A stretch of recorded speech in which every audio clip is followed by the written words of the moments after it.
नमस्कार, India voice पर स्वागत है आपका। मैं हूं आपके साथ प्रियंका मिश्रा। राहुल गांधी की भारत जोड़ो न्याय यात्रा का मुंबई में समापन हो रहा है, जहां विपक्ष के तमाम दिग्गज राहुल के साथ मंच साझा कर रहे हैं और इसे विपक्ष का शक्ति प्रदर्शन भी माना जा रहा है। शक्ति प्रदर्शन के तौर पर भी इसे देखा तो जा रहा है, जहां तमिलनाडु के मुख्यमंत्री एम.के. स्टालिन, राष्ट्रीय जनता दल के नेता तेजस्वी यादव, समाजवादी पार्टी प्रमुख अखिलेश यादव के साथ ही आम आदमी पार्टी के नेता सौरभ भारद्वाज, भाकपा माले के महासचिव दीपांकर भट्टाचार्य, नेशनल कॉन्फ्रेंस के नेता फारूक अब्दुल्ला, झारखंड के मुख्यमंत्री चंपई सोरेन और पूर्व मुख्यमंत्री हेमंत सोरेन की पत्नी कल्पना सोरेन भी रैली में हिस्सा लेकर विपक्ष की एकजुटता का प्रदर्शन करेंगी। तो वहीं रैली में शिवसेना यूबीटी के अध्यक्ष उद्धव ठाकरे, राकपा एसपी प्रमुख शरद पवार और कांग्रेस अध्यक्ष मल्लिकार्जुन खड़गे भी शामिल होंगे। मगर इस महारैली में विपक्ष के एक सुरताल के बीच सवाल यह है कि इंडिया अलायंस के घटक दलों के बीच सीटों के समझौते पर आखिरी मुहर कब लगेगी और कब इंडिया गठबंधन के घटक दलों का सामंजस्य सीटों के बंटवारे पर भी देखने को मिलेगा। तो शिवाजी पार्क में महारैली के बीच आज के दिन को काफी अहम माना जा रहा है, मगर महारैली में हो रहे संगम का जनता पर कितना प्रभाव पड़ेगा और कितना प्रभावी होगा गठबंधन, आज हम इसी पर करेंगे बहस। तो इंडिया का शक्ति प्रदर्शन, क्या मजबूत होगा गठबंधन? राहुल की न्याय यात्रा क्या लाएगी 24 में परिवर्तन? तो आज इसी विषय पर हम करेंगे बातचीत। हमारे साथ मेहमान जुड़ चुके हैं। चंद्रभूषण सिंह जी, नेता बीजेपी से हमारे साथ हैं, स्वागत है आपका। फिरोज खान जी, नेता कांग्रेस से हमारे साथ हैं, आपका भी बहुत बहुत स्वागत है। रमन सिंह आजाद जी, आम आदमी से प्रवक्ता, हमारे साथ जुड़े हैं, बहुत स्वागत है आपका। और डॉक्टर धनोज कुमार जी, राजनीतिक विश्लेषक, हमारे साथ हैं, बहुत स्वागत है आपका भी। तो सबसे पहले फिरोज खान जी, आपके पास ही आऊंगी। राहुल गांधी की भारत जोड़ो न्याय यात्रा का आज जिस तरह से समापन हो रहा है और महारैली आज मुंबई में हो रही है, तमाम विपक्ष के नेता आज मुंबई में इकट्ठा हैं, महासंगम हो रहा है, क्या लग रहा है आपको? महासंगम तो जरूर हो रहा है, लेकिन इस संगम का 24 पर क्या प्रभाव पड़ने वाला है? सबसे पहले प्रियंका जी, सभी को प्रणाम, सलाम, सत श्री अकाल, झारखंडी जोहार जी। होली का पर्व आने वाला है, रमजान का महापर्व चल रहा है। यही हमारे भारत की खूबसूरती है। मुसलमान भाई हिंदू भाइयों का सम्मान करें, हिंदू भाई मुसलमान भाइयों का सम्मान करें, लेकिन ये काम बीजेपी होने नहीं देती है। उसी काम को लेकर के हमारे राहुल गांधी जी पहले कन्याकुमारी से लेकर कश्मीर तक भारत जोड़ो यात्रा निकाला। अभी आपका भारत जोड़ो न्याय यात्रा आज मुंबई में, मणिपुर से लेकर के महाराष्ट्र तक, मुंबई तक आज लास्ट समापन समारोह है, जिसमें पूरे देश के दिग्गज नेता जुट रहे हैं जो इंडिया गठबंधन का हिस्सा है। चाहे हेमंत सोरेन की पत्नी कल्पना सोरेन जी हो, मुख्यमंत्री चंपई सोरेन हो, फारूक अब्दुल्ला हो, अखिलेश यादव जी हो, स्टालिन जी हो, चाहे उद्धव ठाकरे जी हो, शरद पवार जी हो, ये कहीं ना कहीं देखिए, भले ही आज सत्ता में बीजेपी है, लेकिन देश की जनता जो 140 करोड़ जनता है, वो सब कुछ देख रही है कि बीजेपी ने कोई काम नहीं किया। मंदिर के नाम पर, मस्जिद के नाम पर, गिरजा के नाम पर, गुरुद्वारा के नाम पर, जहीरा स्थान के नाम पर लड़ाने का काम किया है। सिर्फ हिंदू को मुसलमान से, सिख को ईसाई से लड़ाने का काम किया है। और आज किसान मेरा बैठा हुआ, आज किसान भाई बैठा हुआ पंजाब बॉर्डर पर, उसको घुसने नहीं दिया जा रहा है। देश का किसान, जो देश का किसान पूरा भारत को अन्न खिलाता है, अनाज खिलाता है। नहीं फिरोज जी, एक मजबूत विपक्ष के तौर पर महारैली आज हो रही है, महासंगम हो रहा है, बहुत अच्छी बात है कि एक मंच पर तमाम दिग्गज जो हैं आज उपस्थित होंगे और अलग अलग विचारधाराओं की राजनीति एक साथ एक मंच पर आज मुंबई में नजर आएगी। लेकिन आपको नहीं लगता कि और बेहतर होता अगर सीटों का सामंजस्य और सीट शेयरिंग का फॉर्मूला आपका सेट हो चुका होता और उसके बाद आपके विपक्ष पे तमाम दिग्गज एक साथ खड़े होते, तो आपका मैसेज और क्लियर जाता? देखिए, सीट शेयरिंग हो चुका हमारा, चाहे झारखंड में हो, महाराष्ट्र में हो, चाहे आपका दिल्ली में हो, चाहे आंध्र प्रदेश में हो, बिहार में हो, सब जगह। अरे लेकिन बिहार आपसे छूट गया, बंगाल आपसे छूट गया, पंजाब आपसे छूटा हुआ है। कहाँ छूटा हुआ? बिहार को तेजस्वी यादव नहीं पहुंच रहे हैं आज? नहीं, तेजस्वी यादव तो साथ है, लेकिन जो फॉर्मूला आप लेकर चले थे वो तो आपसे टूट रहा है, उसका असर क्या आपको नहीं लगता कि होगा? टूट रहा है। देखिए, दिखाने का अलग है, हम लोग दिखाते कुछ और, होता कुछ और। हम लोग भारतीय जनता पार्टी के लोग नहीं है कि जिसका एक सीट भी नहीं, उसको भी गठबंधन में शामिल किया है।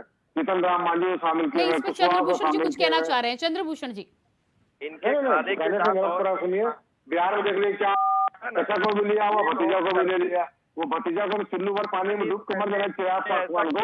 यही भारतीय जनता पार्टी के लोग हैं। चंद्रभूषण जी की आवाज नहीं आ पा रही है। चंद्रभूषण जी क्या कहना चाह रहे हैं? मैं कह रहा हूँ इंडी गठबंधन देश में कहीं पर भी ठीक है, और इस गठबंधन का कोई हाँ, ये बात अलग है कि कभी पटना में, कभी दिल्ली में, कभी बम्बई में चाय पानी के लिए मिलना जुलना, चाय नाश्ता करना और फिर अपने अपने प्रदेश में वापस चले जाना। तो इंडी गठबंधन तो राहुल गांधी को बस होता है ना कि मुंबई ऐसा शहर है जहाँ सभी लोग जाना चाहते हैं, तो उन लोग भी जा रहे हैं। नहीं, लेकिन चंद्रभूषण जी, मुंबई में जिस तरह से आज महारैली हो रही है और जिस तरह से तमाम दिग्गज एक मंच पर साझा हो रहे हैं, संगम हो रहा है, तो आप बहुत हल्के में भी नहीं ले सकते विपक्षी गठबंधन इंडिया को। मैं क्या कह रहा हूँ, इससे पहले पटना में भी रैली हुई थी। उस रैली का क्या महत्व निकला? क्या बंगाल में इन्होंने कुछ किया? क्या इन्होंने मध्य प्रदेश में समाजवादी पार्टी को एक सीट दी? उत्तर प्रदेश में अभी तक इनके अलायंस का कुछ समझ में नहीं आ रहा है। बिहार में कुछ स्थिति साफ नहीं है। दिल्ली में तो देख ही लिया आपने। उसके महाराष्ट्र में जहाँ आज रैली हो रही है, वहाँ आपस में ही कांग्रेस और शिवसेना के नेता एक दूसरे को गाली दे रहे हैं कि उसको टिकट क्यों दे दिया, उसको ऐसा क्यों कह दिया। तो इसका देखिए, राहुल गांधी अपनी यात्रा का समापन करने के लिए इन लोगों की जरूरत उनको थी, तो वो मुंबई में होता है ना, एक बड़े एक्टर को बड़ा एक्टर बनाने के लिए छोटे एक्टर को 4-5 एक्टर लगाए जाते हैं। उसी तरह मुंबई में ये लोग शामिल हैं। फिरोज जी जवाब दीजिएगा। ठीक है फिरोज जी, आती हूँ आपके पास। रमन सिंह जी। जी रमन सिंह जी, जिस तरह से आज महारैली हो रही है, लेकिन यहाँ पर बड़ा सवाल ये है कि क्या सामंजस्य सीटों के बंटवारे को लेकर भी है, और विपक्ष जिस तरह से एकजुट हो रहा है, क्या प्रभाव लाने में, 24 के नतीजे बदलने में कामयाब हो पाएगा? जी प्रियंका जी, बिल्कुल। आज रैली का समापन हो रहा है, इसके लिए राहुल गांधी जी को बहुत बहुत शुभकामनाएं, बधाई। सामंजस्य की अगर बात करें तो अधिकतम राज्यों में, जहां भी इंडिया का गठबंधन, अधिकतम राज्यों में सामंजस्य बन चुका है। अगर कुछ राज्यों में रह गया है, जैसे आपने बिहार का जिक्र किया, मैंने पंजाब का भी जिक्र किया रमन जी। जी जी, नहीं, पंजाब में ये तय है कि आम आदमी पार्टी और कांग्रेस अलग अलग लड़ेंगी। देखिए, ये चुनाव सत्ता के लिए नहीं है। जो विपक्ष लड़ रहा है, वो इस देश में जो इस समय तानाशाही चल रही है, उसको कमजोर करने का ये चुनाव है। अभी जैसे आपने इलेक्टोरल बॉन्ड के मुद्दे पर देखा, किस तरह से कॉर्पोरेट और सत्ता का एक जो गठजोड़ चल रहा था इस देश में, उसको माननीय सुप्रीम कोर्ट ने तोड़ने का काम किया, जनता के सामने लाने का काम किया। इन सारे मुद्दों को लेकर लोग जाएंगे जनता के बीच, और सामंजस्य सब जगह है, कहीं भी नहीं। लेकिन रमन सिंह जी, जब आप सामंजस्य की बात करते हैं और सब जगह की बात करते हैं, तो आप पंजाब को उससे हटा क्यों देते हैं? क्या देश का अगर आप भला चाहते हैं तो पंजाब अपने पास रखकर आप देश का भला करेंगे? बिल्कुल बिल्कुल। देखिए, जो जहां जीतने की स्थिति में है, जब दो लोग, तो आपके कहने का मतलब है कि पंजाब में कांग्रेस का कुछ नहीं है, कोई जमीन नहीं है? नहीं, हम ये नहीं कह रहे कि कोई जमीन नहीं है, लेकिन दो लोकतांत्रिक देश होते हैं। कुछ सीटों पर वहां ऐसा था कि नहीं, तो आपको पंजाब में कांग्रेस पर भरोसा नहीं है?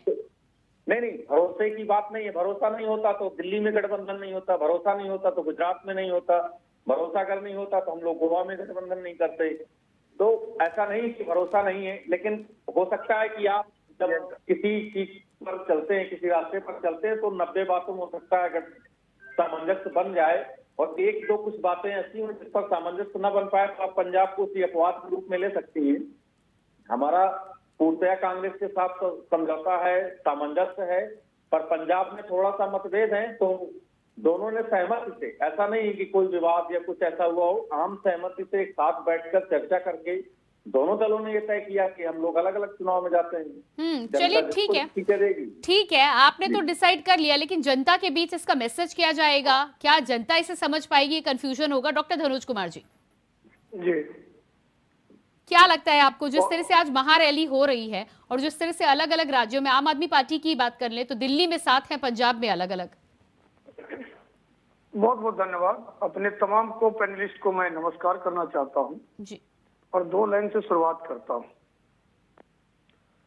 मुश्किलात हालात है, मुश्किलात ये राहें हैं, फिर भी चलना है धनुष। मैं थोड़ा सोचा विपक्ष के लिए पढ़ दूं, क्योंकि हमारे विपक्ष के जो फिरोज भाई, हमारे रमन जी आजाद, इनको लगता है कि धनोज कुमार जो है फिर, तो मैं आज सोचा उन्हीं के लिए पढ़ दूं कि मुश्किलात ये राह है, फिर भी चलना है धनुष। दोस्त बन रहे हैं अब तो दुश्मन, दोस्त बन रहे हैं अब तो दुश्मन, संभल कर चलना है। देखिए सवाल क्या है कि आज रैली हो रहा है राहुल जी का। राहुल जी ने पूरा घूमा, उनकी जो भी यात्रा रही, उनके अपने अपने सारे राजनीतिक दल के अपने अपने वादे और इरादे होते हैं, और उसी वादे इरादों को लेकर कोई ऑफिस में मिलता है, कोई रोड शो में मिलता है, कोई रैली करता है। तो अभी चुनावी वर्ष है, कल घोषणा हो गई। अब ऐसे में आप देखिए, मैं 2-3 मसले पर आपसे चर्चा करूंगा और मैं अपने साथियों से। एक तरफ जो कह रहे हैं मोदी जी की 400 पार, और एक तरफ हमारे विपक्ष के मित्र लोग गिनती ही भूल गए हैं। इनको भी कहना चाहिए 450 पार, क्योंकि ये लोग बहुत सारे दोस्त हो गए हैं। इतने सारे दोस्त हो गए, जब हम लोग कॉलेज के दिन याद करते हैं, जब कोई हम लोग को थ्रेटिंग देता था और 2 से 4 दोस्त होते थे, तो हम लोग बोलते थे 2 घुसा में 4 घुसा मारेंगे। मैं जो डायरेक्ट कहता है कॉलेज लाइफ की, कि अब तो हमारा साथी बढ़ गया है, कुनबा बढ़ गया है, अब जो विरोधी है उसको धोबी पछाड़ मारेंगे। तो हमारे विपक्ष के मित्र जो है वो कह नहीं पा रहे हैं कि अगर मोदी जी 400 पार है तो हम 450 पार है। यहीं पे कंफ्यूजन है। और दूसरी बात जो आपने कहा सीटों का बंटवारा, ये हकीकत है। जैसे रमन जी को थोड़ा सा त्याग करना चाहिए, भगवत मान को कहना चाहिए आइए राहुल गांधी जी गले मिलिए, रमजान का महीना है, क्या फिरोज भाई, रमजान का महीना है, आइए गले लगते हैं, क्योंकि ईदी पे तो जो देंगे, अभी आपको पंजाब में 2-3 सीट दे देते हैं तो मजा आ जाता। लेकिन देखिए देश की जनता हर बात को भली भांति समझती है, इनके इरादे, इनके वादे, क्योंकि जहां जहां इनका स्टेट में गवर्नमेंट है वहां खींचातानी हो रही है इनके अपने ही दोस्तों के बीच।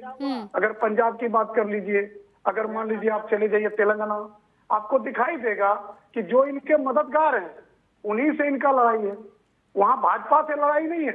तो देश सब इस बात को समझती है। 2 बात, 3 गठबंधन हो गया, एक तो एनडीए और एक हो गया इंडिया, और एक हो गई बहन जी मायावती जी, वो चुपचाप है। एक तरफ बहन जी, दूसरी तरफ ममता बनर्जी। हाँ सुन तो लीजिए ना, थोड़ा सा दे दीजिए 10-20 मिनट लास्ट में। ये दोनों बहन जी क्या कर देंगी ये भाई लोग को पता ही नहीं चल रहा। ये बहनों को कम आंकड़े 50% की बात करते हैं, वैसे महिलाओं की वोट की बात करते हैं, लेकिन ये बहनों को ये दोनों गठबंधन दरकिनार करके चल रहे हैं। अरे थोड़ी सी इज्जत देना सीखिए, क्योंकि हमारी देश की महिलाएं अभी जैसे 47 करोड़ हो चुकी है वोटर, अभी 97 करोड़ में 96.6 करोड़ में 47 करोड़ महिला है। तो महिला नेत्री को भी इज्जत दे दीजिए, उनको भी तो प्रधानमंत्री बनने दीजिए। आप दोनों के चलो भाई हम लोग तो बन लिए, कांग्रेस भी प्रधानमंत्री बन गया, ठीक है, भाजपा भी प्रधानमंत्री बन गया, अब किसी और को बनने दीजिए, उस पर भी चर्चा नहीं कर रहे। लेकिन ये लोग एक 400 पार और एक कह रहे हैं हमको हरा देंगे। तो हम भी देख रहे हैं दोनों जो लड़ रहा है ना, तो हम लोग बीच में पत्रकार लोग देख रहे हैं कि इन दोनों की लड़ाई में कितना दम है। चलिए चंद्र भूषण जी अपनी बात रखिएगा। जैसे धनोज जी ने एकदम बहुत सही बात की और बहुत अच्छा विश्लेषण किया कि किस प्रकार से ये इंडी गठबंधन आपस में लड़ाई कर रहा है और ये दम रखता ही नहीं है कि भाजपा को हरा सके। देखिए हमारे पास नीति है, नियति है, ठीक है, हमारी विचारधारा है, 400 पार का लक्ष्य लेकर जिस तरह हम लोग चल रहे हैं, सबका साथ, सबका विकास, सबका विश्वास, सबका प्रयास और मोदी जी की गारंटी। विपक्ष के पास इस देश को नेतृत्व करने का कोई विजन नहीं, और यदि इनके पास कोई विजन डॉक्यूमेंट होता तो राहुल गांधी अपनी इस अन्याय यात्रा में विजन डॉक्यूमेंट देते। इन लोगों का जो एक दूसरे को बचाने का तरीका है कि भाई अपनी अपनी राजनीति बचानी हो अपनी अपनी वोटर बचाने हो, कैडर बचाना हो। नहीं, लेकिन चंद्रभूषण जी, यूपी में तो डिम्पल यादव जी आप पर आरोप लगा रही, उनका कहना है कि अगर चुनाव सही तरीके से हो गए तब असलियत सामने आएगी। डिम्पल जी चुनाव आयोग पर अभी से चिल्लाने लगी हैं, ईवीएम पर अभी से रोना गाने लगी हैं, तो चुनाव तो सही तरीके से ही हो रहे हैं। ये सही तरीके से चुनाव नहीं होते तो उनके पास संस्थाएं हैं, सर्वोच्च न्यायालय है, वो जा सकती हैं। हाँ, सपा के शासन काल में चुनाव जो है गलत तरीके से होते थे, उसका एक्सपीरियंस उनको है। अब वो घर की बात को बाहर अब उनके मुख से निकल रहा है कि चुनाव तो ऐसे नहीं होते हैं। तो उनकी सरकारें, समाजवादी सरकारों द्वारा जो किया गया कार्य है वो उनको समझ में आ रहा है कि यार हम लोग तो ऐसे चुनाव जीत लेते थे, अखिलेश जी कैंडिडेट बदल देते थे, बैठाल देते थे, पुलिस का दबाव बनाया जाता था, कन्नौज में जो है बहुत लोगों को प्रताड़ित किया जाता था, तब कहीं जाके जीतते थे चुनाव। तो ये तो उनको अपनी विचारधारा समझ में आ रही है। यहाँ पर निष्पक्ष चुनाव होगा, जनता मालिक है, वो मोदी जी को 400 पार के लक्ष्य को लेकर काम, हम 1977 वो लाए, ठीक है, राम मंदिर का निर्माण, बहुत सारी चीजें हैं जो महिलाओं के उत्थान के लिए, 3 तलाक लाए, वुमेन रिजर्वेशन बिल पास कराया, ठीक है, इतनी चीजें हैं कि विपक्ष के का कोई मुद्दा नहीं है। देखिए, किसी भी चुनाव को लड़ने के लिए विपक्ष मुद्दा देता है, लेकिन यहाँ क्या है, ये हमारे ही मुद्दा को ढूंढ रहे हैं। रमन सिंह जी जवाब दीजिएगा। इनका कौन सा मुद्दा हो, विपक्ष के पास कोई एक मुद्दा हो इस चुनाव में जाने का, रमन सिंह जी तो बता दें। हाँ, ये दौड़ रहे हैं, भाग रहे हैं। चंद्रभूषण जी का कहना है कि कोई एक मुद्दा हो तो बता दें। जी, मैं पहले 400 पार पर थोड़ा एक चंद्रभूषण जी को बोल दूं। जी चंद्रभूषण जी, जब आप 400 पार की बात करते हैं तो 400 पार लोकसभा सीट भी बोल दिया करिए, क्योंकि जब भाजपा 400 पार बोलती है तो लगता है किसी उद्योगपति को इशारा दिया जा रहा है कि इस बार 400 करोड़ का चंदा होगा। देखिए, जो इलेक्शन किया है, सुन लीजिए मेरी बात को छुपाकर शराब घोटाले में 3-4 लोग अंदर हैं, ठीक है, अरविंद केजरीवाल का नंबर आने वाला है, 400 पार का क्या मतलब है आप समझ। सुन लीजिए चंद्रभूषण जी, सुन लीजिए, 400 करोड़ आपने खूब वसूले। जिस कंपनी का पूरा टर्नओवर भी 60 करोड़ है, वो भी 125 करोड़ रुपए चंदा दे रही है। ये देश के इतिहास में शायद पहली बार हुआ है ऐसा इलेक्टोरल बॉन्ड के मामले में। इंडिया गठबंधन देश की जनता के जो मूल मुद्दे हैं, उन मुद्दों को लेकर जनता के बीच में जा रहा है। आज इस देश में जो एक नफरत का माहौल बनाया गया है, एक वैमनस्यता की राजनीति जो शुरू की गई है 2014 के बाद, और उसमें जो और गति आई वो 2019 के बाद पूरे देश में एक अभियान की तरह चलाया गया कि जांच एजेंसियों को छोड़िए और बदले में चंदा वसूल कीजिए, या तो विपक्ष के उन नेताओं पर जिनसे सरकार गिर सकती है, विधायकों पर, सांसदों पर ईडी की कार्रवाई, सीबीआई की कार्रवाई। एक पूरे देश में भय और वैमनस्यता का जो माहौल बनाया गया है, देश की जनता अब उससे निजात चाहती है। देश की जनता चाहती है कि अब किसानों के मुद्दों पर बात हो। देश की जनता चाहती है कि अब शिक्षा पर, स्वास्थ्य पर, बिजली पानी पर, रोजगार पर बात हो। आप देख लीजिए जहां जहां इनकी सरकारें हैं। बिहार की मैं बात करूं, चंद्रभूषण जी अभी बिहार की बात कर रहे थे, हमारे बड़े भाई धनोज जी भी बिहार की चर्चा कर रहे थे। इतने 4 लाख नियुक्तियां दी गई अभी 17 महीने के पिछले कार्यकाल में, लेकिन अभी रिसेंटली एक चुनाव हुआ, वो भर्ती हुई, परीक्षा हुई, उसका पेपर लीक हो गया। उत्तर प्रदेश में आरओ का पेपर होता है, लीक हो जाता है। पुलिस की भर्ती 5 साल से युवा इंतजार कर रहा था, सड़कों पर नंगे पैर दौड़ रहे थे बच्चे, और जिस दिन परीक्षा देने गए, हालात ये हुई कि जब परीक्षा देकर बाहर निकले तो उनको पता चला पेपर लीक हो चुका। चंद्रभूषण जी आपका जवाब। देखिए, पहले से ही प्रियंका जी इन मुद्दों पर होगा, देश में चुनाव रोजगार के मुद्दे पर होगा। मैं क्या बता रहा हूँ, पर बैठे किसानों पर लाठियां और गोली बरसाई जा रही है, इन मुद्दों पर होगा। यहाँ भी आपकी सरकार है आम आदमी पार्टी की, आप ये देख लीजिए कि आप क्या वादा लेकर सरकार में आए थे। आपका जन्म किस आंदोलन से हुआ था, ठीक है, और आप लोग झूठ बोल बोल के प्रचार करते हुए नहीं, लेकिन चंद्रभूषण जी शिक्षा के मामले में तो आम आदमी पार्टी कोशिश कर रही है ना, आपने खुद देखा होगा। मैं क्या कह रहा हूँ, जो दिल्ली है, दिल्ली एक जो शिक्षा के मामले में ये लोग कोशिश कर रहे हैं, अच्छी बात है, कोशिश करनी चाहिए। लेकिन ये जो दूसरे केजरीवाल जी वहाँ गुजरात में चुनाव प्रचार करने गए, पैसा किसने लगाया? हेलीकॉप्टर किसका उड़ा था? पंजाब का। तो ये देखिए, ये जिस विचारधारा को लेकर सरकार बनाने की बात करते हैं, यदि शराब घोटाला इन्होंने नहीं किया होता, ठीक, यदि घोटाला नहीं किया होता तो इनके 4 नेता जेल के अंदर नहीं होते, ठीक है। अब आने वाले दिनों में केजरीवाल जी झूठ बोल के, चंद्रभूषण जी, कोई दोषी साबित हुआ क्या? आप लोग 2 साल आज तक जमानत हुई क्या? 1 साल के अंदर जमानत हुई क्या? आप ये बताइए, आप ये बताइए हमको, दोस्ती नहीं है तो कल पहले बात सुनिए, कल केजरीवाल जमानत लेकर आए हैं, आज भी बाहर है तो जमानत की वजह से बाहर है, आप समझ लीजिए। तो आप अपने चाल चरित्र और इसको समझने का प्रयास कीजिए। आपका क्यों हुआ था? आप देश में क्यों आई? किसी को कुछ बताने की आवश्यकता नहीं है, समझी? ठीक है, जो केजरीवाल जी आज जमानत पर बाहर है, लेकर बाहर है, जेल में होने के लिए। चलिए ठीक है, मैं आती हूँ फिरोज जी आपके पास आती हूँ। इंडिया गठबंधन की यहाँ पर बात हो रही है, आज महारैली भी हो रही है, राहुल गांधी के साथ में आज तमाम दिग्गज मंच पर उपस्थित भी होंगे। लेकिन एक तरफ तो इंडिया गठबंधन में आप तमाम दलों को एकजुट करने की बात कर रहे हैं, दूसरी तरफ अलग अलग राज्यों में देखा जाए तो खासतौर से कांग्रेस के नेता कांग्रेस से मुंह मोड़कर बीजेपी का दामन थामते हुए नजर आ रहे हैं। चाहे मध्य प्रदेश की बात कर लें, चाहे उत्तराखंड की बात कर लें, आपके बड़े बड़े दिग्गज नेता, चाहे उत्तर प्रदेश की बात कर लें, कांग्रेस का दामन छोड़कर आखिर बीजेपी की तरफ या दूसरी पार्टियों की तरफ क्यों रुख कर रहे हैं? आपको नहीं लग रहा कि इंडिया गठबंधन को जोड़ने की कोशिश तो कर रहे हैं, लेकिन अपना घर आप नहीं संभाल पा रहे? बात तो सुनिए पहले, प्रियंका जी आसनसोल से पवन सिंह जी,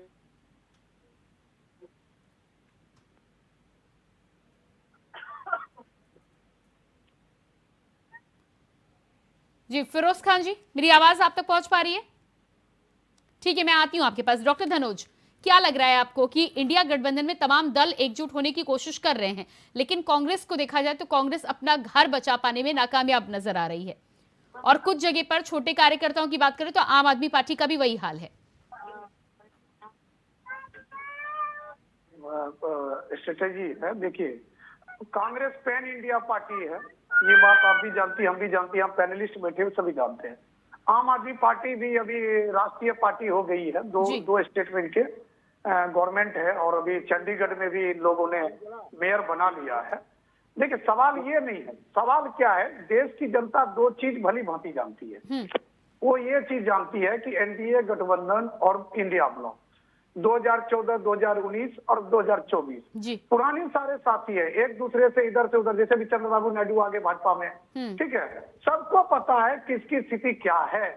लेकिन मेरा जो सवाल है इन लोगों से, तमाम हमारे तीनों यहाँ पैनलिस्ट मित्र बैठे हुए, कि इन तीनों में एक तो कह रहा है कि मेरा प्रधानमंत्री का है, एक कह रहा है प्रधानमंत्री का चेहरा है जो सर्वाधिक लोकप्रिय है, वो कह रहा मेरा देश में भी लोकप्रिय है, विदेश में भी लोकप्रिय है, ठीक है। और जैसा कि अभी एक कॉन्क्लेव में प्रधानमंत्री जी बोल रहे थे कि आप पूरे टीवी के लोगों को मेरे पीछे लगाइए, खोजिए कि नरेंद्र मोदी कौन है, नरेंद्र मोदी क्या है। तो इतना दावा कर देना और वहां पर एक तरफ से कोई दावा नहीं आना, तो देश की जनता इस बात को भली भांति जानती है ना। सवाल होता है कि रमन भाई के कोई भी नेता प्रधानमंत्री के रेस में है ही नहीं, ठीक है, कोई भी नेता नहीं। अगर एक भी नेता कह दे, अभी भी कहते मेरे बयान के बाद केजरीवाल ही कहते भैया जमानत पर छूट क्या है, अब तो हम ईमानदार रहे नहीं, अब हम प्रधानमंत्री बन सकते हैं, अब तो झूठ भी बोल सकते हैं, क्योंकि वो तो अब उन पर तो दाग लग गया ना, अब तो वो झूठ भी बोल सकते हैं। कल तक तो कट्टर ईमानदार थे, अब तो वो क्या बोलते, क्या कौन शब्द में यूज करूं, वो शब्द मुझे मिल नहीं रहा, ठीक है, क्योंकि वो संवैधानिक पद पर है, लेकिन वो कट्टर ईमानदार थे, अब वो जमानत पर है, अब तो झूठ बोल ही सकते हैं कि भैया मैं प्रधानमंत्री बन सकता हूँ। अब आ गई बात हमारे फिरोज भाई के नेता राहुल गांधी भी नहीं बोल पा रहे हैं। लोकसभा का चुनाव होता है वो प्रधानमंत्री पद के लिए नहीं होता है। आप पत्रकार हैं, जो लोकसभा का चुनाव होता है प्रधानमंत्री पद के लिए नहीं होता है।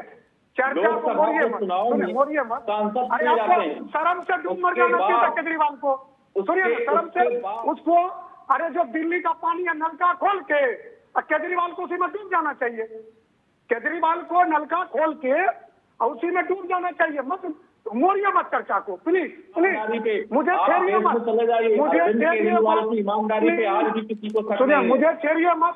चोर डाकू का गुणगान करने के लिए नहीं बैठा, चोर डाकू लुटेरे सर्टिफाइड जमानत पर है। सुनिए प्लीज, चर्चा को मत मोड़िए। जो आंदोलन से निकली पार्टी है उसके लिए जेल जमानत ये सब छोटी चीजें हैं। हम लोग की शुरुआत की नहीं, लेकिन रमन सिंह जी किस केस में जेल जा रहे हैं इससे तो फर्क पड़ता है ना आपको, कि उससे भी फर्क नहीं पड़ता। अरे केजरीवाल का एक बयान आया था, केजरीवाल का बयान आया था, देश को ये समझ में आ गया है कि मुकदमे किस लिए हुए, किस आधार पर हुए, पूरा देश जान चुका है।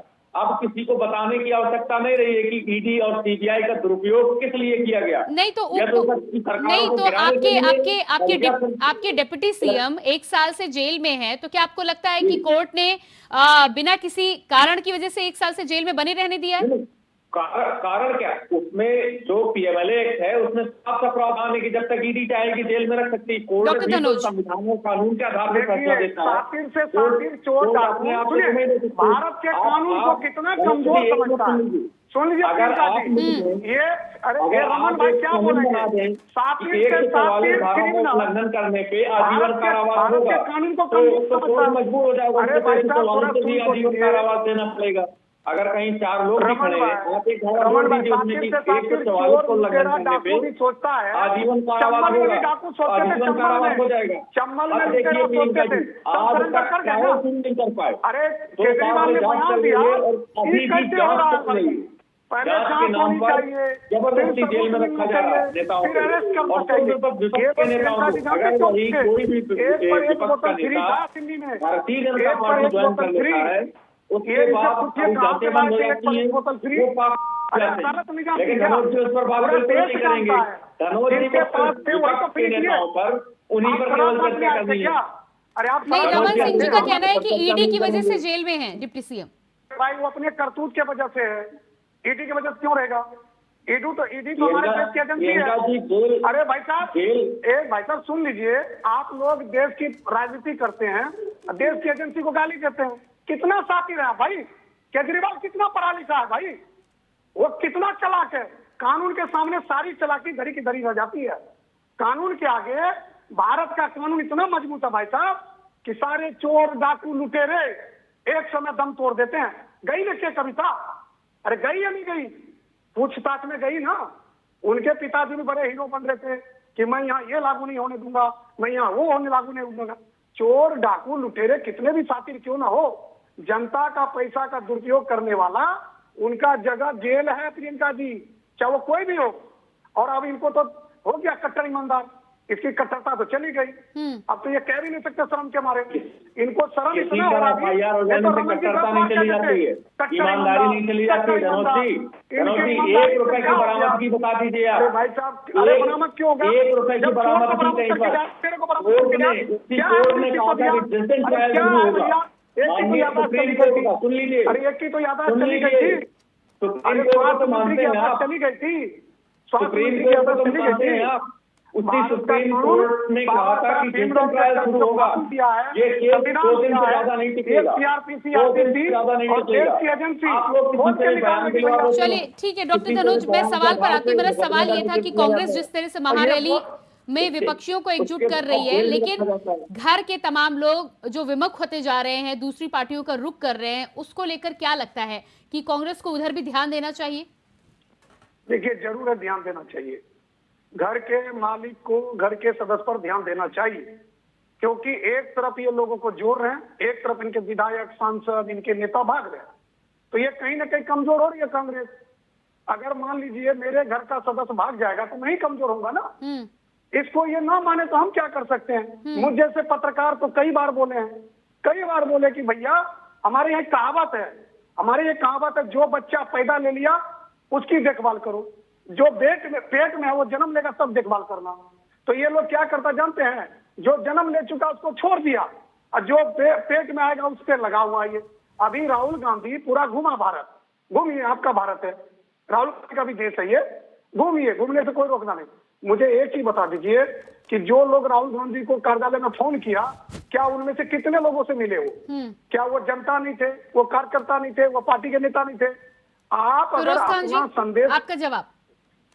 जी, मैं कह रहा हूँ कि आज सबको राहुल गांधी मोदी जी है, चाहे अमित शाह जी है, चाहे प्रवक्ता है, चाहे बीजेपी का कोई भी आदमी है, सब राहुल गांधी कर रहा है। नहीं तो आपके लिए तो अच्छी बात है ना।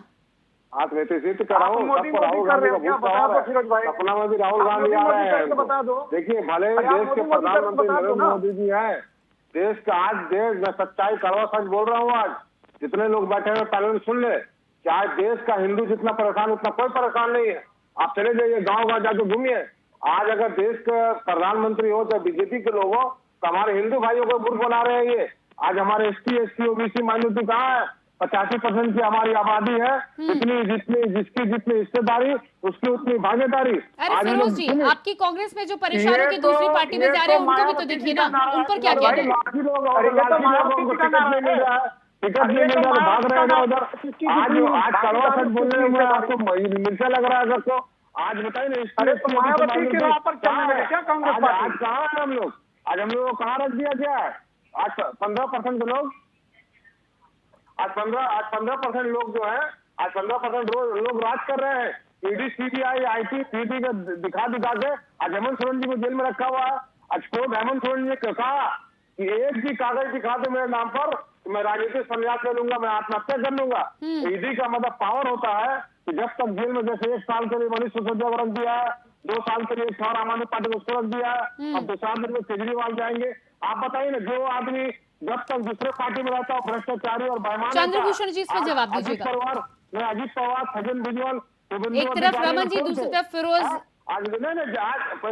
जी इस बात का आरोप लगा रहे कि ED की वजह से तमाम नेता जेल में और साल भर से जेल में। प्रियंका जी, चायपासा से जीता छोड़ा, कांग्रेस की सांसद थी, जब तक कांग्रेस में थी वो भ्रष्टाचारी थी, लुटेरी थी, झारखंड को लूट लिया, 4,500 करोड़ रुपया जो है मधु कोड़ा खा गए।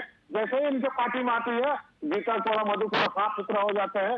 ये वॉशिंग मशीन इनके पास है। ये बात नहीं बोलना चाहिए आपको, बहुत का लगा था तो सोनिया गांधी। चंद्रभूषण जी मत बोलिए फिरोज भाई, मत बोलिए सब पार्टी में रहेगा भ्रष्टाचार, ये सब बात मत बोलिए। जब राजीव गांधी पे लगा तो सोनिया गांधी पे आरोप नहीं था।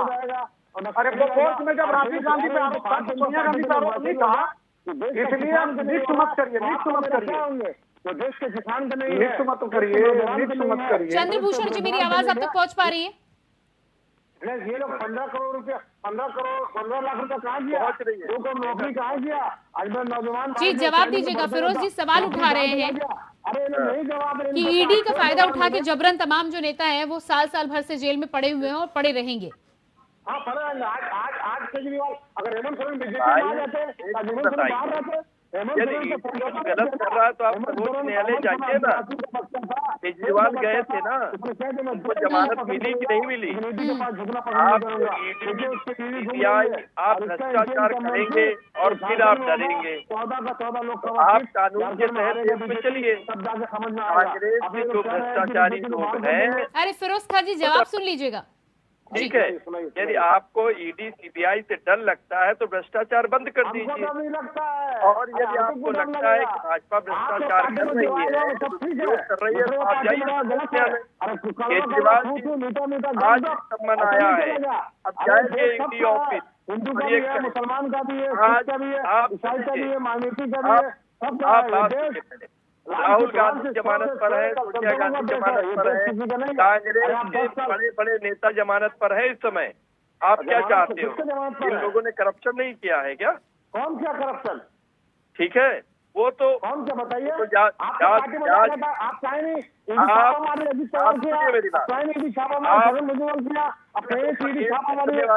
अधिकारी गया, ED जा रहा है, ED नोटिस जा रहा है, मधु कोड़ा गया, गीता कोड़ा गया, अब नहीं जाएगा ना, मुझे पता है। सब सुनना, सब कहना बगाव था। हम लोग गांधी है, कांग्रेस के लोग, राहुल गांधी, हम लोग गांधी के सिद्धांत पे चलने वाले लोग हैं, हम लोग भारत संविधान पे चलने वाले लोग हैं, हम लोग दोस्तों के। नहीं, लेकिन फिरोज जी जिनके यहाँ जाता है उन पर आप सवाल उठाते हैं, जिन पर नहीं जा रहा उन पर आप कह रहे हैं कि उनके घर क्यों नहीं जाएगा नोटिस? नहीं तो आप गीता कोड़ा के घर अगर आप नोटिस जाने की बात कर रहे हैं तो जब तक कांग्रेस में थी तब तक तो आपने एक बार भी इस बात का जिक्र नहीं किया। नहीं, हमने शुरू से कहा कि गीता कोड़ा ईमानदार है, उसको फंसाया जा रहा है। तो फिर किस बात का नोटिस भेजा जाए? तो फिर आप बताइए किस बात का नोटिस भेजा जाए? आप क्या चाहते हैं? मधु कोड़ा को बार बार नोटिस इसलिए भेजा जा रहा है, करप्शन कर रहे थे नहीं कर रहे? कांग्रेस के लोग कांग्रेस में रह के करप्शन कर रहे थे कि नहीं कर रहे थे? कांग्रेस में करप्शन कर रहे आप बता रहे हो ये कांग्रेस में रह के करप्शन कर रहे थे डिबेट में। आप बोलिए कि हाँ ये कांग्रेस में रह के हम लोग करप्शन करवा रहे थे। नहीं, आपको कोई होमवर्क नहीं है, खाली बीजेपी में झूठ बोलने में तेजी भी हासिल किया हुआ है, झूठ बोलने में वकालत हासिल किया। चलिए डॉक्टर धनुष मैं आपके पास आती हूँ। ये तमाम तरीके बातें जो आ रही हैं निकल के सामने, साफ तौर पर विपक्ष का कहना है कि ईडी जबरन फायदा उठा रही है समय का, लेकिन इसके पीछे चंद्रभूषण जी ने कहा है कि दूसरा ऑप्शन कोर्ट का आपके पास खुला है। दूसरी बात फिरोज जी जिस तरह से कह रहे हैं कि गीता कोड़ा जी को अब नोटिस नहीं भेजा जाएगा, एक तरफ उनका कहना है कि वो ईमानदार भी है, दूसरी तरफ ये भी चाहते हैं कि नोटिस भेजा जाए। देखिए अभी फिरोज भाई जो कह रहे हैं वो गलत कह रहे हैं। मधु कोड़ा को भेजा गया था नोटिस, गीता कोड़ा को नहीं भेजा गया था। जैसे राफेल, अरे सुन लो भैया, काहे झूठ बोलते हो टीवी पर बैठ के, क्यों बोलते हो? राजीव गांधी बोफोर्स में था तो सोनिया गांधी को नोटिस नहीं भेजा गया था। अगर सोनिया गांधी को अरे सुन तो लो भैया, अरे पहले सुन तो लीजिए, क्यों भागते आप? फिरोज भाई आपने खजूर खाया होगा इख्तियार पार्टी में, क्यों भागते हो? अरे भैया सुन तो लो, अरे सुन तो लो, आप सुने गीता कोड़ा को नहीं गया था, अरे गीता कोड़ा को नहीं गया था, मधु कोड़ा को गया था। अरे मधु कोड़ा को गया था भाई साहब, मधु कोड़ा को गया था, गीता कोड़ा को नहीं गया था। अब क्यों झूठ बोलते हैं? सोनिया गांधी को नोटिस दिया था क्या? जब मरहूम राजीव गांधी को गया था तो सोनिया गांधी को गया था नहीं ना? एक घर में रहते हैं भैया, सुन तो लो, मेरे घर पर अगर मेरे परिवार को नोटिस आएगा तो उसको मुझे मत कहिए ना, आप क्यों गलत सलत बोलते हैं? दबाव डालने के लिए कोई एतराज नहीं है। अरे बोला गया आप सरकार में रहे, सुन तो लीजिए, सरकार में रहे, आप सरकार में रहे ना, आप सरकार में थे, झारखंड में भी है ना सरकार में, आप कैबिनेट में बिल लाते अभी तो। अच्छा हेमंत सोरेन के खिलाफ मुझे भाई हेलो जी, हेमंत सोरेन की जेल में ईडी ने क्या सबूत दिया? बोले जोर बोल लो, देश जनता बोल लो भैया, फिरोज भाई बोल लो, कोर्ट में क्या कहा है हेमंत सोरेन के मामले में? अभी तक ईडी ने क्या सबूत दिया है? अरे आम आदमी पार्टी तो कहते थे कोर्ट ने ये कहा, कोर्ट ने वो कहा। भैया झूठ बोलने में कुछ लगता है क्या? आप झूठ क्यों बोल रहे हो? अरे भैया क्यों घसीट रहे हो? कोर्ट को क्यों घसीट रहे हो? कोर्ट को मत घसीटो, कोर्ट ही बचा रखा, क्यों घसीटते हो भैया? अरे संविधान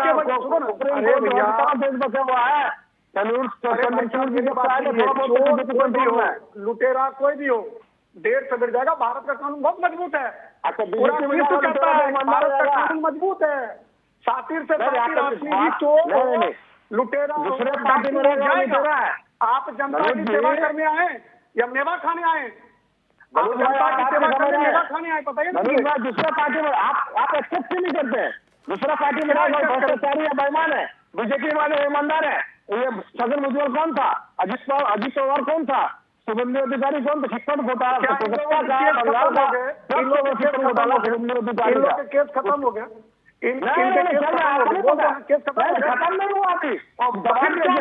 फिरोज जी जांच चल रही है ना? फिरोज जी आप अगर ये जानना चाहते हो, जांच तो चल रही है ना?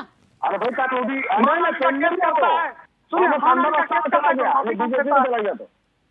मान आने का केस करते हैं, वो बीजेपी में चला गया, ठंडा अवस्था में चला गया मामला।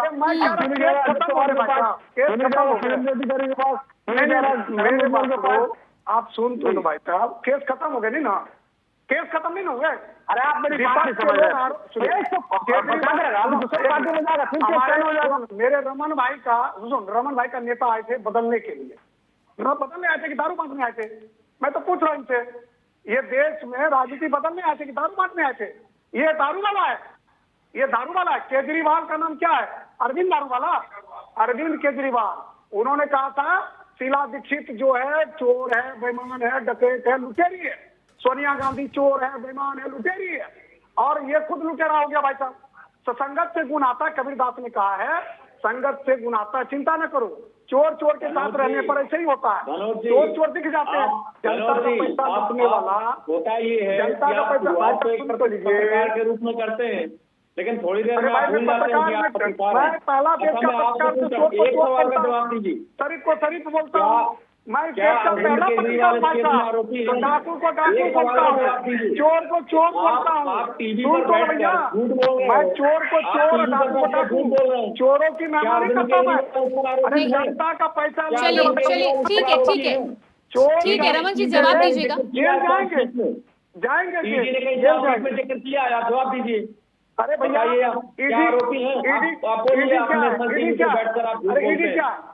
ईडी क्या भाजपा के उठाते हो? समर्पित अरे भैया शुक्र करो कि आपको जमानत मिल गई, आप ईडी को उठाते हो।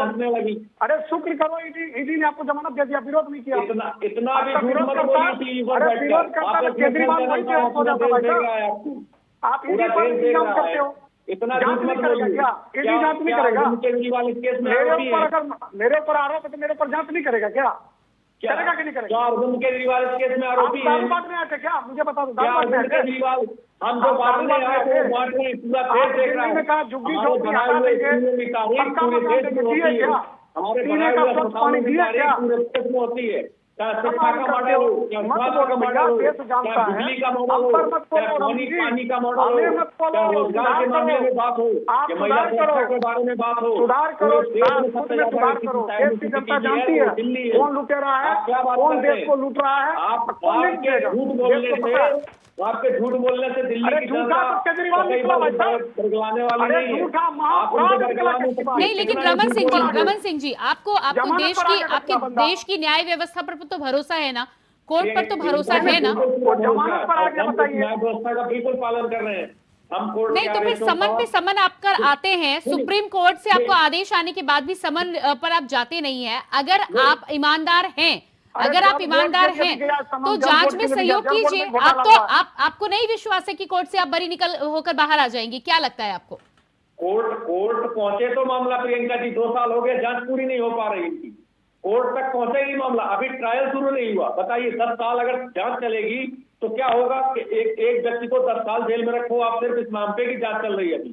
नहीं तो इसका उपाय ये है कि इसका उपाय ये है कि केंद्रीय एजेंसियों के समन को आप ठुकराते जाइए।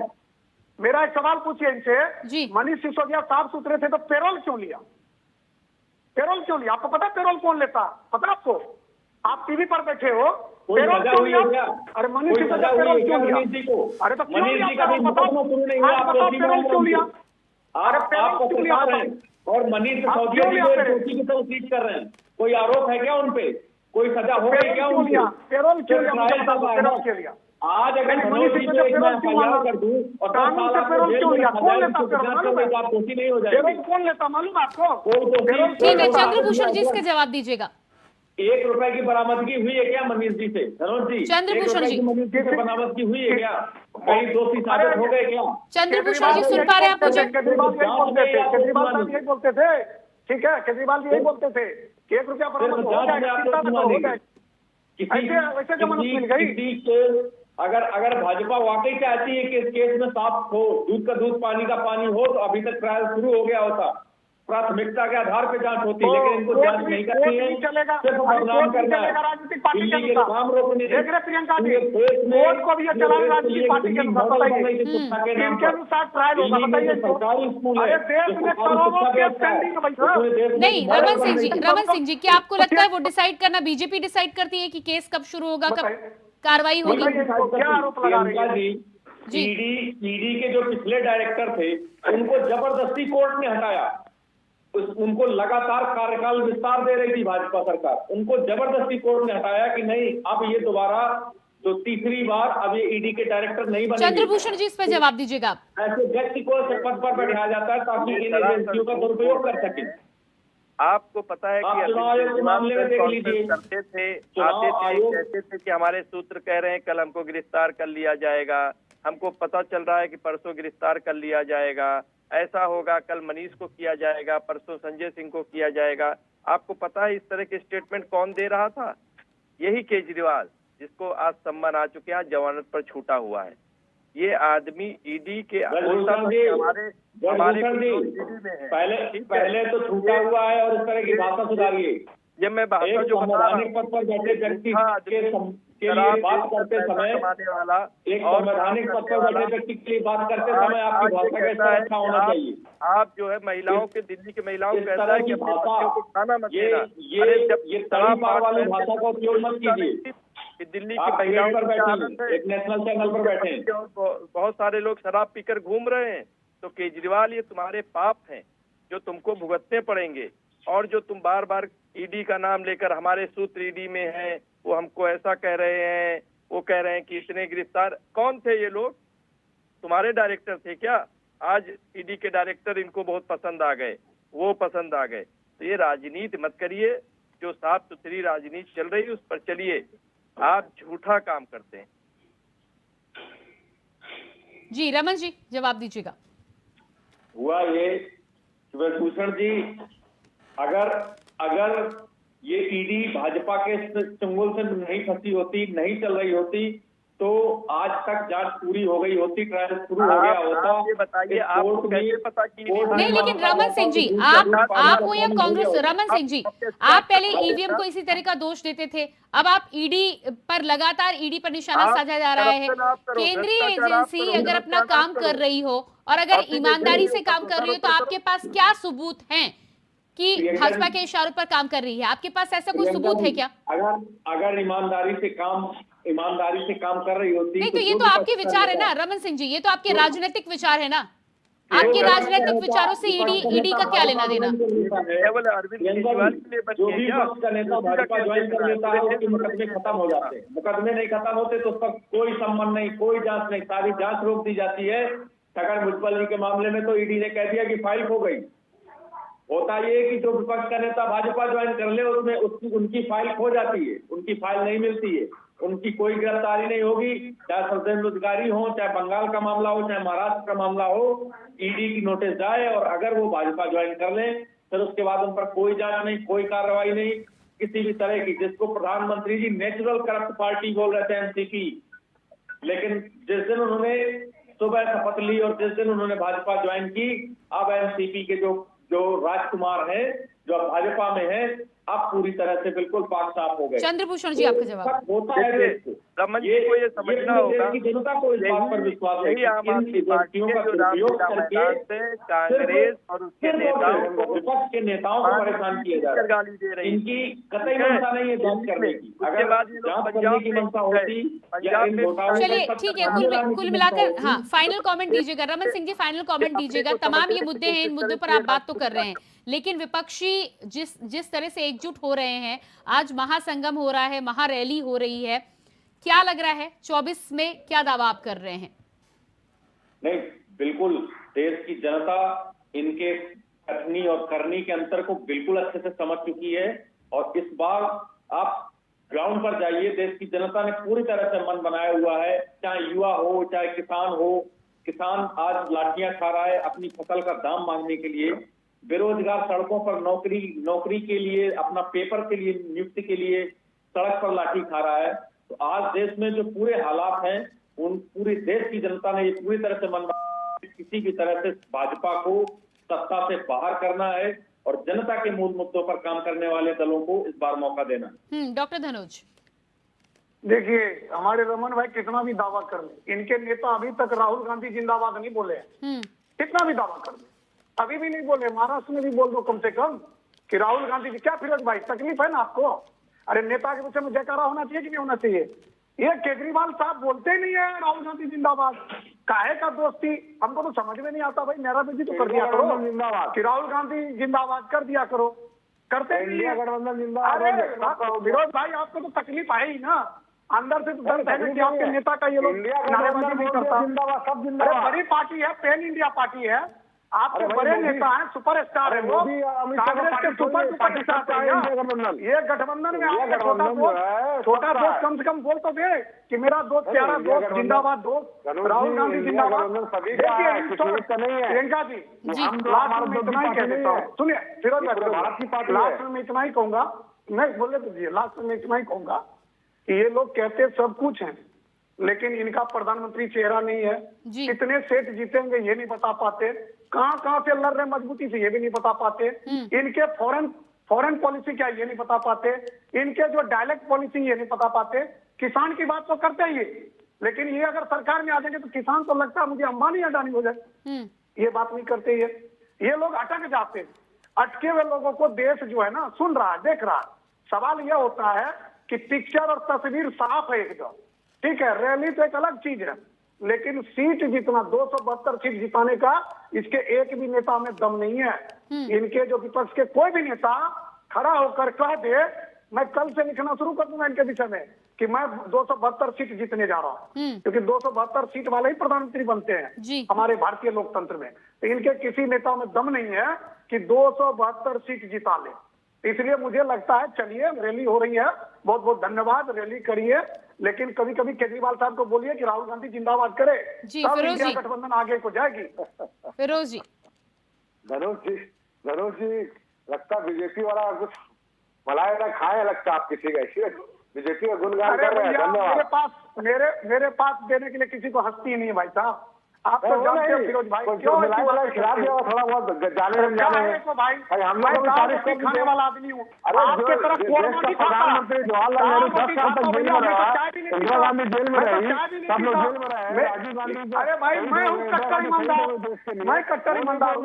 आप तो एक कट्टर ईमानदार के साथ में थे, बेचारा जमानत पर निकल गए। आज से डॉक्टर धनोज कुमार कट्टर ईमानदार है भाई साहब, आप बीजेपी डॉक्टर धनोज कुमार कट्टर ईमानदार है, मैं बोल सकता हूँ आई एम कट्टर ईमानदार। अरे अभी पहले होता था ना भाई, बच्चा रात को सो जाए गब्बर सिंह आ जाएगा, इसीलिए आप लोग कहते हैं कि बेटा सो जाओ नेताजी, नहीं तो ईडी आ जाएगा। धनुष जी भी ईडी के डर से बीजेपी का तारीफ लगता है ना, डर चोर लुटेरा डाकू को ही लगता है, नहीं करते। मैं चैन से सोता हूँ भाई साहब, तारीफ कर रहे हैं, मैं घर में चैन से सोता हूँ। डर चोर डाकू लुटेरा को लगता है, पुलिस का, ईडी का, सीबीआई का। कमाल बात करते फिर लगता है आप ईमानदार, जो ईमानदार हो डर रहा है इसलिए ईडी आ जाएगा, गब्बर सिंह आ जाएगा,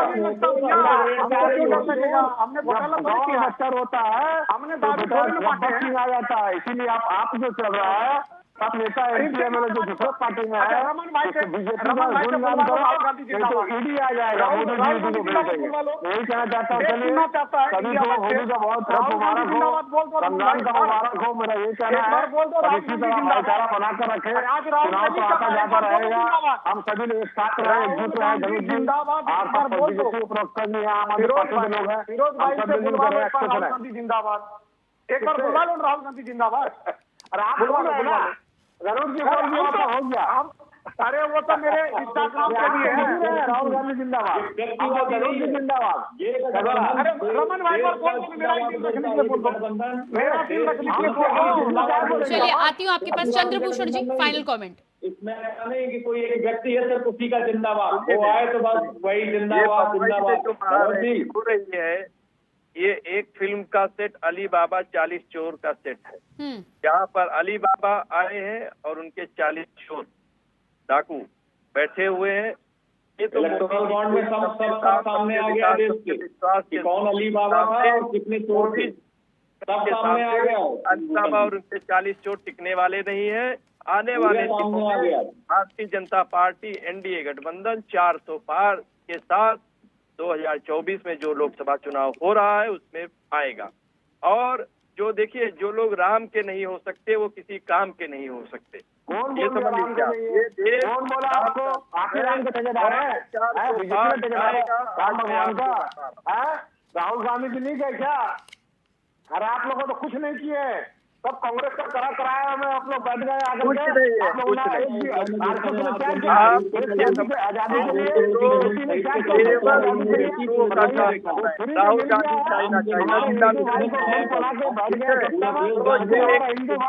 नहीं फिरोज खान जी, केजरीवाल तो फिर भी चले गए, कांग्रेस से तो नहीं गए ना। कांग्रेस यूपी के नेताओं की बात छोड़ दीजिए, उसके अलावा कौन गया? देश का प्रियंका गांधी चली गई कि राहुल गांधी चले गए?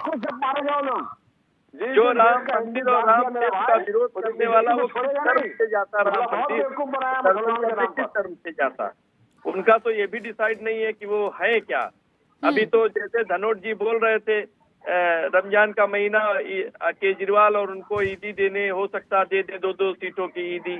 तो अब तो ये चलिए, समय मेरे पास नहीं है। आप सभी का मैं बहुत बहुत धन्यवाद देना चाहूंगी। रमन जी, डॉक्टर धनोज, फिरोज जी और चंद्रभूषण जी, तो जिस तरह से आज मुंबई में महासंगम में तमाम विपक्षी नेता एक साथ एकजुट हो रहे हैं, उम्मीद यही की जा रही है कि ये जो एकजुटता है ये सीटों के बंटवारे में भी दिखाई दे और सामंजस्य की जो बात कर रही है, जिसको लेकर अलग अलग राज्यों में खटपट सुनाई देती रहती है इंडिया गठबंधन में, वो हल होकर कहीं ना कहीं अब जब चुनाव की तारीखों का ऐलान हो चुका है तो सीटों के बंटवारे का भी ऐलान हो जाए, जिसके बाद ये माना जा सकता है कि विपक्ष के तमाम दल एक साथ मिलकर जिस लक्ष्य को लेकर आगे बढ़े हैं उस लक्ष्य में सफलता हासिल कर पाएंगे। फिलहाल ये आने वाला समय ही बताएगा। खबरों के लिए आप बने रहिए इंडिया वॉइस के साथ। मुझे दीजिए इजाजत।